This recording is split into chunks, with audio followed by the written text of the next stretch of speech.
السلام علیکم مسلمانانو وروڼو، زما نوم مولوي ګل محمد دی، یم د سپېڅندي.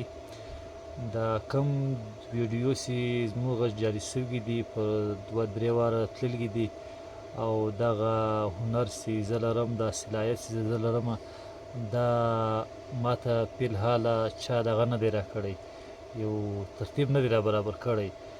نو شکر دی الحمدلله، تر اوسه پورې مو ژوند په غیرت راته کړی دی، ښه په خوند یې راته کړی دی. اوس یې هم په غیرت غواړم، خو به هر حال زما په علاقه کې هم دا ترا خلک شته چې دا له ما سره همت وکړي، له ما سره په دغه ترتیب باندې سرکار په حواله باندې وي، که د عوام له طرفه ځي، دا زما هنر چې دی له ما سره چې کوم شی پروت دی، فی الحال دغه عوام ته په ښه ورځي، چې عوام ته په ښه ورغلی نو انشاءالله ما ته هم په ښه راځي. خو به هر حال زما دا ټیم حالات ډېر سر نازک دی چې باید زما دپاره د روزۍ یو سبب وګرځي، او د عوام دپاره هم دا زما هنر سبب وګرځي. او دا کوم ماډل چې ما جوړ کړی دی، اول ماډل چې دا د مسجد دی، دغه ما جوړ کړی دی. دویم ماډل چې دی دا د دغه دی، د بنګلې دی، که د هاوس دی، هر شی چې اسمرې د خدا ما جوړ کړی دی. دغه تره مزید نور شی هم دغه کړي دی، شاه فیصل مسجد هم دغه چالو کړی دی. اوس کار په شروع دی، سوکه سوکه انشاءالله. خو به هر حال زه لږ دغه لرم، خو باید دا شیان به ستی خوښ وي، دا ته شی به بل چا لیدلی هم نه وي. انشاءالله زما له طرفه دغه شی دی، نور مزید بیا مجلس حلاوت سره. مولوي صاحب دی د سپېڅندي دی، ډېر غریب سړی. زه به خبر سوم چې دلته دی سړی دی، دغه جوړی او پنکې هم پکښې دي او بلپان هم پکښې دي، دا څه ته راشئ. نو بل ورځ زه ورسو ملګري را سره چې راځئ د دغه مولوي صاحب دغه ګورو، دا ماډل ګورو. هلته شوارلو ماډل دونه خوند وکړي، ماډل دونه ښه راته وایسېدی. خو ده ما ته په هغه ساعت ول د ده په کور کښې څوک یې واول دا به خامخا څه وړې، ما وړم یې نه، ما کتئ زه دغله رالم. هغه زه چې رالم د شاوخوا دوی پسې راخستې، دا دویمه ورځ یې دلې راوړل، تا ته دونه خوندار شو، موږ یې ولاکړل تر ځای ته. د دا ماډل قدر ماته معلوم دی، هر سړی نه به پوهېږي.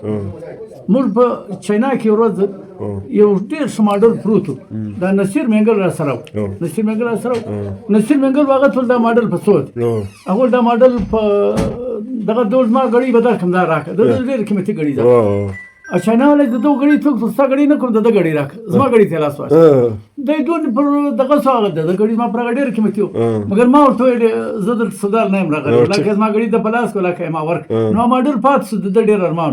دا ماډل تر هغه ماډل بیا دی، دا دوی چې جوړ کړی دی، دا په لاس دی، د اوبه په لرګي دی، یو چاکو یو ایل پي، دا دوه شیان سره دا دوی لوی خواري، دا هر څه د خپل لاس جوړ کړي. په دغه کې یو شی جوړ د نه دی لګولی، که مناره د ده د لاس ده، که بل شی د ده د لاس دی، که درخت دی په خرما زړی دا د ده د لاس دی. نو دلته ما ډېر خلکو ښکار کړی، دا انتهایي غریب سړی دی. ما صاحب نور خو نس کوه، که څه همت در وکړي چې نوکري هم در پیدا کړي. نو بیا ما و صالح ناصر ته درته وویل، صالح ناصر دا نوکري په ما ورسېده، زه یې خامخا ورکول ټینګ وکړئ. بیا نو صالح صاحب هم رخصو، ما نه دی تللی. ما ورته سړی که ته وکتل دغه به ښه ماډل درله جوړ کړي، ستا په کور کې به یې کښېږدي، درته به مو خلکو ته ډېر فخر ښکاره کوې. هاشم غزي صاحب ته هم دا خبره کړې ده، و درته مو دلته چار سړی راغلی، ایجوکیشن والا ته مو ولایت په خبره کړې ده. ما وایي دا ډېر ښه ماډل ده، هر ماډل یې زده دی. د ما ته زه به د قاید اعظم ایجنسي در جوړه کړم، بیا فرق ولا که څوک وکړي، نو هغه خو یقینا مقبوله شی دی، دغه شی دی. ما دغه به بیا پر دغه ځای ګورو، کار سړي لاس پورت کړي، ستا ته نوکري درکوله، مهال هغه ته بیا زه په ټوپک کې ورکوم. نو دا دغه مولوي صاحب دی چې دا شی جوړ کړی دی، غریب سړی دی، مسکین سړی دی، خو پر ده د شابه د ده په کمال د شابه. مولوي صاحب دوې پوښتنې لا درزده کوو، بیا اخري کې موږ یو ریکویسټ له سرکاره له خپلو علاقې زده کوو.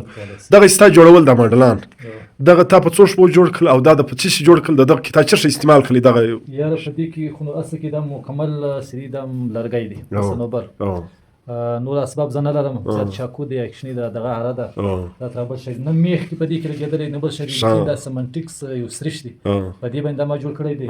او په دې کې بل اتره شی ما نه ایسته، دا بسب یو دا اتره شی دی چې کپړه سي ده، هغه خو نه زما د لاس شی دی، هغه دا دغه ده، دا ما جوړ دا یو قسم کرسي دی، دا به سړی په بیتي مدا کې ولګولی په چې دا مو جوړولی سي، خو به دغه لیکن دغه مکان چې ما جوړ کړی دی داسې په پایبندي باندې سیپسا زور تکشن ما په دغه جوړ کړی دی، په 4 میاشتې کې په پایبندي سره نه کې بیا تقریبا دا یو مکان ما په 8 میاشتې کې ما تیار کړی، ما 8 میاشتې اته میاشتې خواري کړې، 8 میاشتې دا د مثال اول ما د ماډل جوړ کړی دی د مکان، دویم بیا د مسجد ما جوړ کړی دی، دا تقریبا په 4 میاشتې ما جوړ کړی. صحیح ده.